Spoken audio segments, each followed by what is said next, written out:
पहले सबूत लेकर आओ और फिर हमें गिरफ्तार करो। छोड़ो ना शेफाली, ये बेकार की मरने मारने की बात है। काफी देर से वेट कर रही थी ना तुम, और वैसे भी तुम्हारी ये जो वर्दी है ना, इसमें बहुत गर्मी होती है। एक काम करो, आराम से बटन बटन खोलो और पांव पसार कर बैठ जाओ। ये हमारा पर्सनल कैबिन है।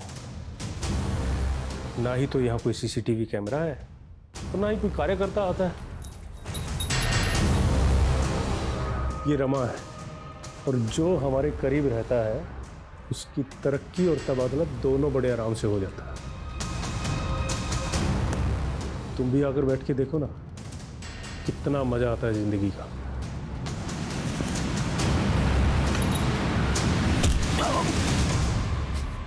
लंगोट में रहना सीख ले राजिंदर। आज जमीन पर पड़ा हुआ है, कल हॉस्पिटल में रहेगा तू। छोड़ूंगा नहीं मैं तुझे। तूने राजेंद्र सिंह को मारा है। अच्छा, सबूत है तेरे पास? वैसे तो यहाँ पे सीसीटीवी भी नहीं है। मैं रांच पढ़ाई में अव्वल था, यूपीएससी क्लियर की और आईपीएस की ट्रेनिंग छोड़ के राजनीति में लग गया। हमारे मोहल्ले में सब यही एग्जाम्पल देते थे कि बनना है तो मैं रांच जैसा बना, क्योंकि उसने जो भी फैसले लिए सब सही थे, सिवाय एक के। कौन सा फैसला? प्रीत से शादी का। क्यों, ऐसी क्या प्रॉब्लम प्रीत? सर आप ही सोचिए, एक ड्रग एडिक्ट से शादी करता है क्या वो? प्रीत ड्रग एडिक्ट है?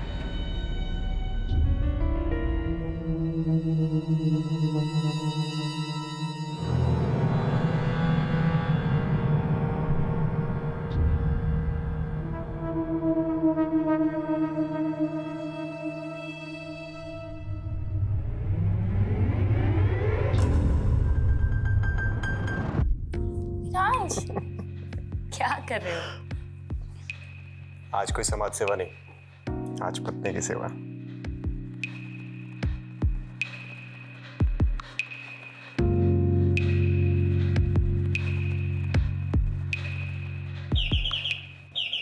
आया माँ।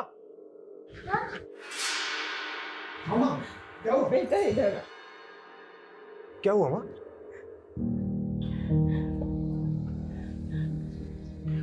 कोई बात नहीं माँ, आराम से। एक सेकंड, आप आराम से बैठिए, मैं चादर बदल देता हूँ।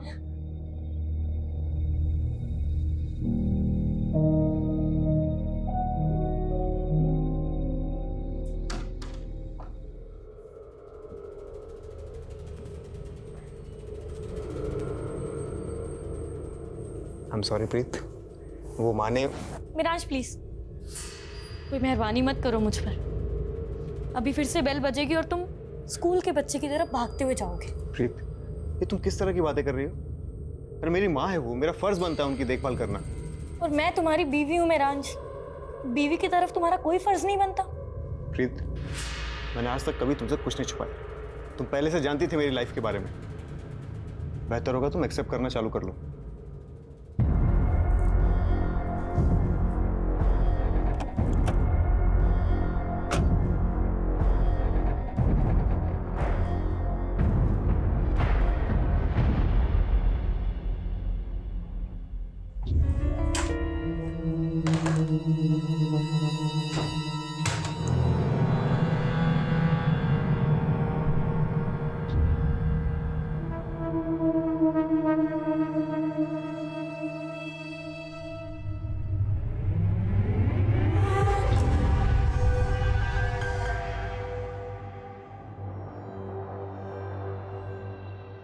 बनिया ने शादी तो कर ली है, पर आगे क्या? तूने यार मेरे लिए अपना घर छोड़ता, मैं तुझे थोड़ी कुछ होने दूंगा।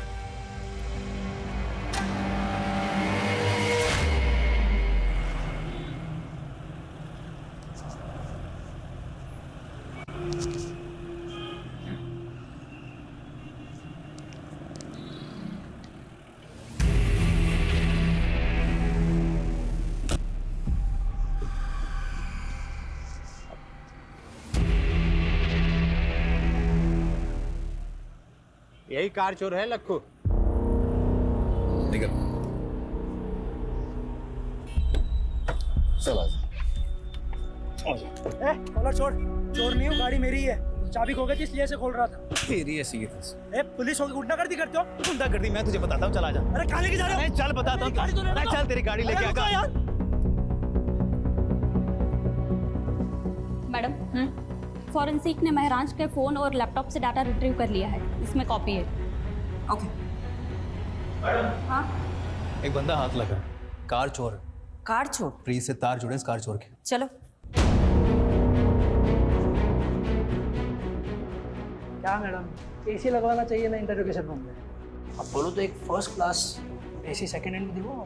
लखू तो एयर कंडीशन की नहीं, अपनी कंडीशन की फिक्र कर। मर्डर का चार्ज लगाया तेरे पे, वो भी एक नामी नेता का। बुरा फंसने वाला है तू। सिंगल कर रहे हो ना मैडम, सब समझता हूँ मैं ना। होल पट्टी देके। फूल नहीं देते हम, सीधा कूट देते हैं। अरे मैडम मैंने ऐसा कौन सा गुनाह कर दिया कि आप लोग मुझे मर्डर के चार्ज में फंसा रहे हो? नाटक बंद कर, इसे देख और अच्छे से बता, जानता है इसे? यादव का कहना है तुम्हारा चक्कर महराज की बीवी प्रीत के साथ है। देखा यादव, मैंने कहा था ना, लखू जैसे फटीचर आदमी के साथ प्रीत का चक्कर हो ही नहीं सकता। ओ मैडम, टीचर नहीं हूँ मैं, महीने का 1,00,000-1,50,000 कमाता हूँ और वो प्रीत क्या मुझे पालेगी? उल्टा मैं उसके खर्चे उठाता था। सच आ गया ना जुबान पर। अब बता, कार चोरी करते करते प्रीत को कैसे फंसाया? ओ, तो शादी से पहले मैं प्रीत को ड्रग सप्लाई करता था। नशे की लत थी प्रीत को, उसे माल मिलता था और मुझे मजे।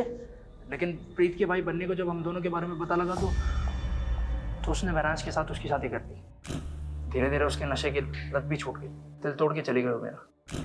बस उसी दिन से मैंने भी ड्रग्स की लाइन छोड़ दी। ओए मजनू, प्रीत के कॉल रिकॉर्ड से पता चला कि तू शादी के बाद भी उससे बात करता था फोन पे। साहब, प्रीत ने खुद मुझे ढूंढा था सोशल मीडिया पे, फिर कॉल भी किया था मुझे। लक्कू प्लीज मेरी बात सुन, मैं सच में तुझसे बहुत प्यार करती हूँ। तू मुझे यहाँ से कहीं ले चल, कहीं दूर चलते हैं ना हम दोनों। एक बात और, मैं अकेले नहीं आऊंगी, मिरांज के दिए हुए पैसे और गहने लेकर आऊंगी। प्रीत थोड़ा वेट कर, मैं कुछ करता हूँ। अच्छा प्रीत, वो गहने कितने के होंगे वैसे? महराज को शक हो गया था तुम दोनों पर, तुम दोनों का मिलना मुश्किल हो गया था, इसलिए तुमने महराज के मर्डर का प्लान बनाया। कुछ भी कहोगे मैडम, एक औरत होते हुए मेरी सिस्टर पे इतना घटिया आरोप लगाते हो, आपको शर्म नहीं आती? उस कार चोर ने क्या और आपने मान लिया? झूठ बोल रहा है वो, मेरे से पूछ लो, कहानियां बना रहा है। सच है ये, क्या है? सच है बनी, मेरा लक्कू के साथ अफेयर था। तेरा दिमाग फिर गया? लखू ने यह कबूल किया है कि उसने महराज को मारा है, प्रीत के कहने पर। ये झूठ है और लक्कू से मुझे कोई प्यार नहीं था। मैं लक्कू का सिर्फ इस्तेमाल कर रही थी ताकि मैं मिरान से अलग हो सकूं। पर क्यों? क्या आप पति पत्नी में रिश्ते अच्छे नहीं थे? मिरांश और मेरा प्यार से ज्यादा दया हमदर्दी का रिश्ता था। उसके लिए तो मैं सिर्फ एक सोशल प्रोजेक्ट थी, जिसने मेरे जैसी नशे की मारी औरत का भला किया था। बनी, मुझे थैंक यू कहने की कोई जरूरत नहीं है। अरे मुझे तो इस बात की खुशी है कि मैं प्रीत से शादी कर रहा हूँ और एक ऐसी लड़की को नई जिंदगी दे रहा हूँ जो नशे की गिरफ्त में है। मिरांश द ग्रेट के लिए हम सब बेचारे थे। उसकी अपनी माँ, मैं, मेरा भाई, हम सब पर एहसान थे मिरांश के। बनी, तुम पर क्या एहसान था महराज का? मैडम जी सॉरी, इसका दिमाग फिर गया है। मैं ही बेरोजगार था, जिया जी ने तो मुझे मोबाइल स्टोर खुलवा के दिया था। मिरांश के दिल में सबके लिए प्यार से ज्यादा दया थी। वो ये भूल गया था कि रहम की जिंदगी एक वक्त के बाद घुटन बन जाती है, और उसी घुटन से बचने के लिए मैंने लक्कू की मदद ली थी। पर मैंने मिरांश को नहीं मरवाया। जहां तक मैं लक्कू को जानती हूँ, वो भी ये सब नहीं कर सकता। प्याज की तरह पर्दे खुल रही हैं इस प्रीत। मुझे ऐसा लगता है कि ये प्रीत और बनी हमसे बहुत कुछ छुपा रहे हैं। मैडम, ये प्रीत और बनी दोनों भाई बहन पंजाब में लुधियाना के रहने वाले। चलो लग जाते हैं प्याज के पर्दे खोलने में, देखते हैं किसके आंसू निकलते हैं, प्रीत के या बनी के।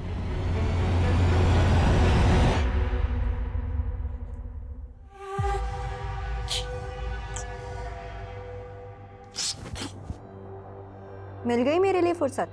मैंने तो तू मिल गई।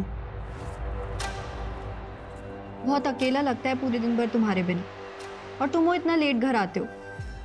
अच्छा एक बात बताओ, पूरे दिन भर मोबाइल स्टोर पे ही रहते हो या कोई और चक्कर में फंसे हो? एक बार देखना तुम, इतनी फ्रेश हो लेता हूँ, फिर साथ में खाना खाएंगे, है ना?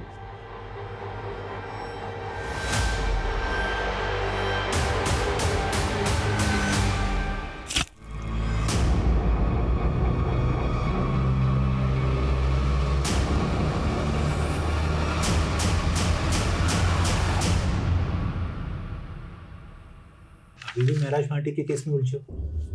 कोई सस्पेक्ट नहीं मिला? सस्पेक्ट्स है, सबके पास मोटिव भी है,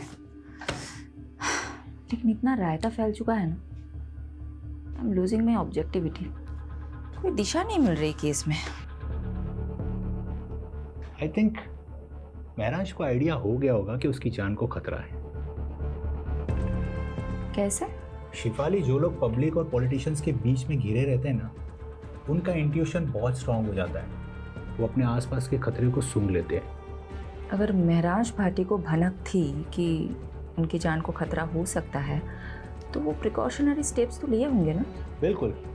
आमीन, अगर मैं महराज भाटी की जगह होता तो उस शख्स के खिलाफ सबसे पहले सबूत इकट्ठे कर रहा होता जिससे मुझे सबसे ज्यादा खतरा हो। मेक सेंस, लेकिन अगर बस बस बस, good night and good luck to both of अस।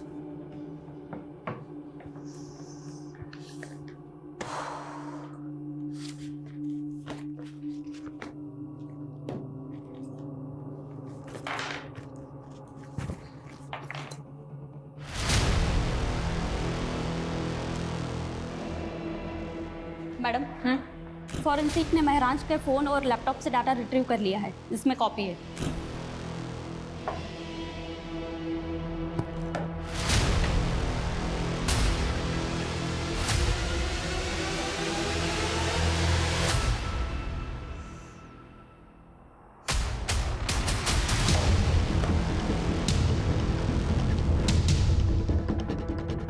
पारुल, मैंने तुम्हें एक एड्रेस भेजा है, कल सुबह 9 बजे मुझे इसी एड्रेस पे मिलना, 9 AM शार्प।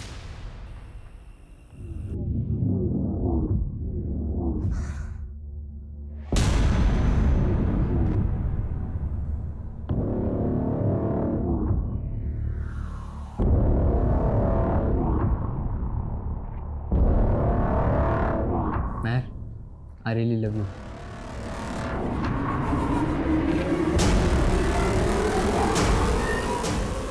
एक मिनट, एक किस के 500 लूंगी और 2 किस के 800। क्या बात है यार, तेरा तो पूरा मेन्यू कार्ड रेडी है। और अगर तू 1000 देगा तो फिर मैं अपना टॉप भी निकाल दूंगी, और अगर 3000 तो फिर ये सारे कपड़े। हाँ,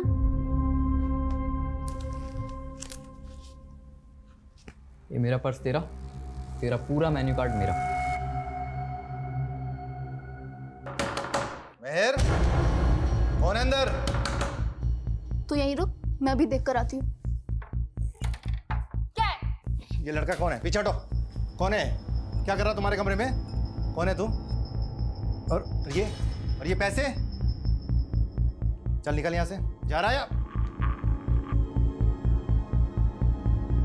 ये क्या है? हैं? क्या है ये? तुम नशा करती हो?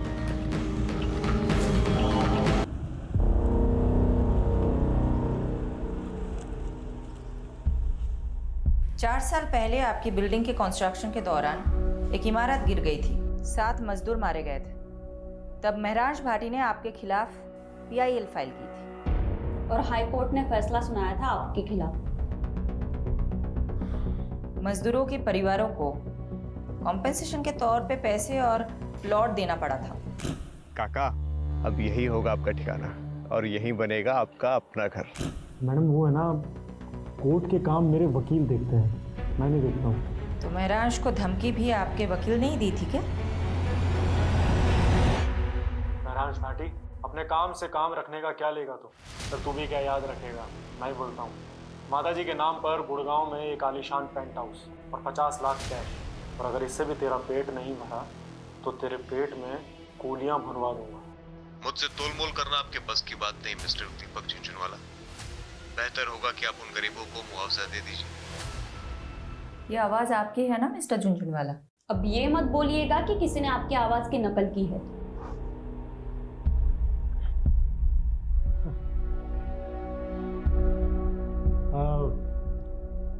हाँ, आवाज़ तो मेरी है मैडम, मगर आप कुछ प्रूफ नहीं कर पाएंगे इससे।